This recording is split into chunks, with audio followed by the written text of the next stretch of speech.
குளு குளுன்னு காத்து வீசுது. உங்கள் சத்யாவில் குளு குளு ஏசி ஆஃபர்.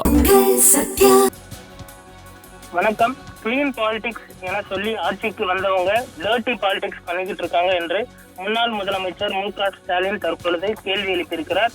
பிளவுபட்ட அதிமுக எனும் குழம்பிய குட்டையில் மீன் பிடிக்க முயற்சி பண்ணி அவங்க உறுப்பினர்களை விலைக்கு வாங்கியிருக்காங்க.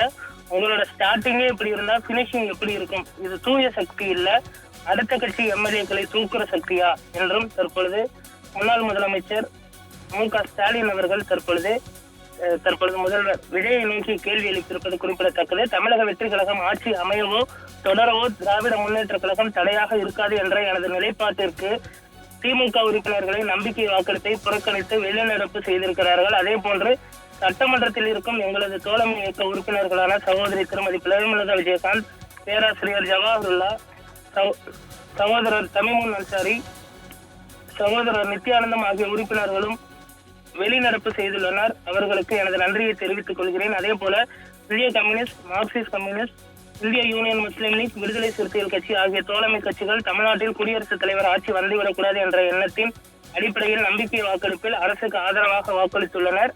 அவர்களின் நிலைப்பாட்டையும் நாங்கள் மதிக்கிறோம். ஆனால் இந்த ஆட்சி அமைய வழிவகுத்த எல்லாரோட நம்பிக்கையும் சிதைக்கும் வேளையில் தமிழக வெற்றி கழகம் இறங்கியிருக்கிறது. அதற்கு சாட்சியாக ஆளும் கட்சியின் கடந்த 3 நாட்களின் செயல்பாடுகளும் அதற்கு எங்கள் தோழமை கட்சியினர் கொடுத்த அறிக்கைகளுமே.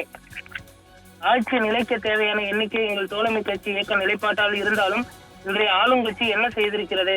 கிளீன் பாலிடிக்ஸ் என சொல்லி ஆட்சிக்கு வந்தவங்க டர்ட்டி பாலிடிக்ஸ் பண்ணிக்கிட்டு இருக்காங்க.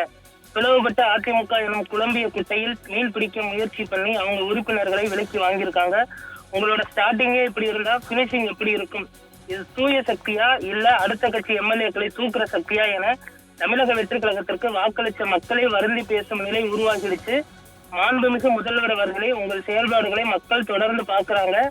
அடுத்து பிளவுபட்ட அதிமுக உறுப்பினர்களுக்கு நீங்க என்ன ரிட்டர்ன் கிஃப்ட் கொடுக்க போறீங்க என்பதையும் மக்கள் பார்க்கத்தான் போறாங்க. எங்களை பொறுத்தவரை திராவிட முன்னேற்ற கழகம் தன் கொள்கையில் இருந்து உறுதியாக இருந்து ஆக்கப்பூர்வமான எதிர்கட்சியாக செயல்படும் என்று முதல்வர் விஜயை நோக்கி தற்பொழுது பல்வேறு கேள்விகளையும் திமுக தலைவரும் அதே போன்று முன்னாள் முதலமைச்சருமான மு.க. ஸ்டாலின் அவர்கள் எழுப்பியிருப்பது குறிப்பிடத்தக்கது.